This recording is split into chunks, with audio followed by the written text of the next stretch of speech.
Hi guys! For today's video ay samahan nyo muna akong magbuhay probinsya dito sa amin kahit saglit lang. Sa mga hindi pa po nakakaalam, lalong-lalo na sa mga bago kong followers, ako po ay taga Mangatarem, Pangasinan. Bali sa Quezon City po ako nakastay kaya pauwi-uwi na lang po ako dito sa amin. Heto nga ang unang umaga namin dito kila tatay. Parang ang hindi maganda ang mood ni Samira na nagising. Naninibago ata siya sa paligid at sa mga nakikita niyang mga tao. Diyos mio. Maaga nga akong gumising dyan at agad kong prinito yung natirang lechon sa ref kahapon.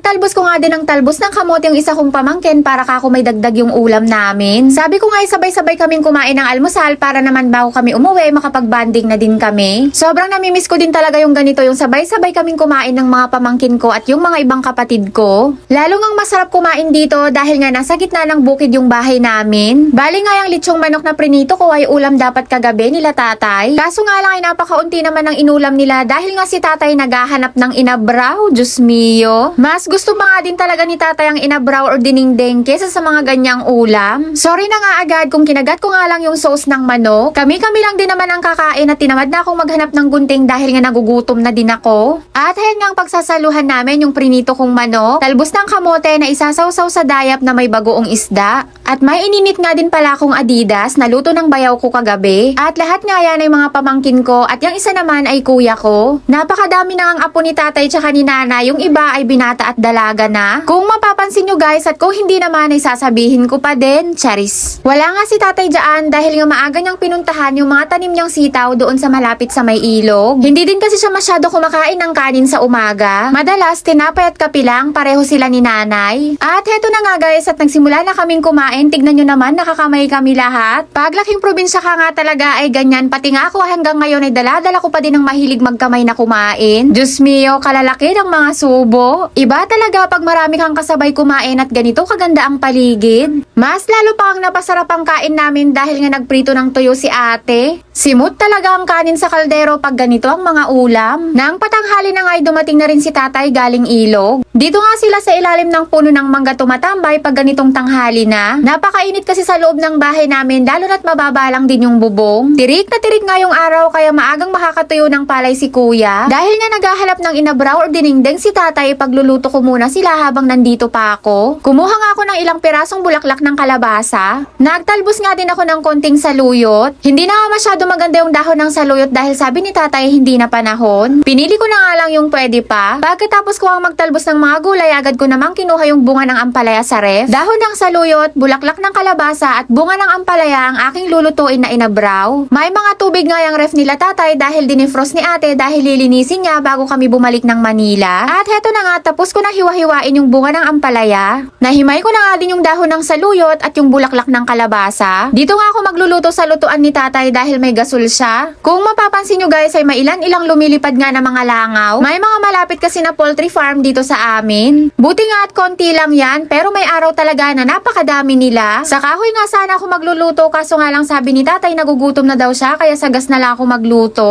Ipapakita ko na nga lang sa inyo guys yung lutuan namin na kahoy pa din yung gamit hanggang ngayon. Diyan pa din naman madalas magluto si nanay tsaka si tatay lalo na pag sinaing. Mas masarap pa din kasi ang lasa ng kanin pag sa kahoy niluto. Ginagamit nga lang ni tatay tsaka ni nanay ang gasol pag nagpapainit ng mga ulam. At luto na ang aking inabraw.